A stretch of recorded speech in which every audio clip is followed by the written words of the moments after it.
LeBron takeover mode sa do or die game. Napigilan ang concert ni Taylor Swift.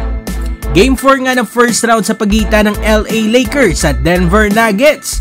Hawak ng Denver ang 3-0 advantage sa serye at gusto nang tapusin ng Lakers dito sa Game 4. Sa first quarter mga idol ay same LeBron at AD pa nga rin ang kumakana sa LA Lakers. Ibang aggressiveness sila LeBron at AD sa opening frame. Pinanis naman ni D'Lo ang depensa ni MPJ at nakuha ang driving layup. Lakers up 6-2 sa 9-minute mark ng first quarter. Sa last 6 minutes naman binugbog na nga ni LeBron at AD ang paint area para itaas nga sa 19-12 ang talaan. Natapos ang first quarter, Lakers up by 5, 28-23. Entering the second quarter mga idol, balik ang Lakers sa post-up game. Kinaldag-kaldag nga ni LeBron si Murray sabay tira ng fadeaway. 8-minute mark kumana nga uli itong si LeBron ng 4 straight points, Lakers up 37-32. 4 minutes Austin Reeves with a step back jumper. Angat na nga sa 9 points ang labang ng Lakers 46-37. Natapos mga idol ang first half, Lakers up by 13 points 61-48. Nangyari na nga itong mga idol sa game 1, 2 at 3. Nalamang nga itong Lakers pero hindi nga nagawa ng Lakers sa manalo pagdating nga sa second half. Kaya itong mga Laker fans ay kabado na naman at baka mag-choke nga daw uli ang Lakers.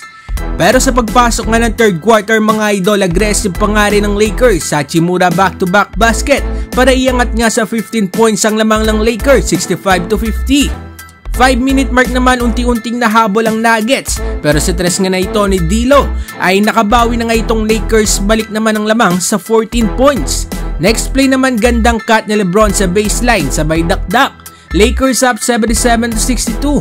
Napa-timeout naman ng Lakers nang gumawa ng 7-0 run ang Nuggets para ibabangan lamang ng Lakers 77-70.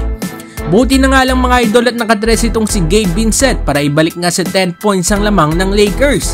Natapos ang third quarter, Lakers still up by 11 points, 91-80.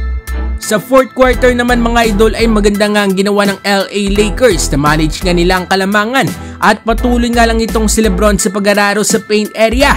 Lakers up 95-80. 5 minutes sa bante na nga ang Lakers ang 19 points sa tres ito ni D'Lo. Gandang bawi nga ni D'Lo matapos mabokya sa game 3. Lakers up 106-87. Sa dulo nga ay na-maintain na nga ng Lakers ang kanilang lamang at naiwasan nga ng Lakers ang concert nga ni Taylor Swift.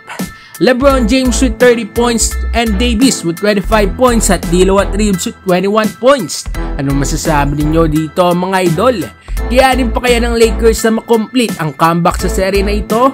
Mag-comment sa baba at ating babasahin yan. Huwag kakalimutan na mag-like and subscribe para sa iba pang balitang NBA. Maraming salamat po.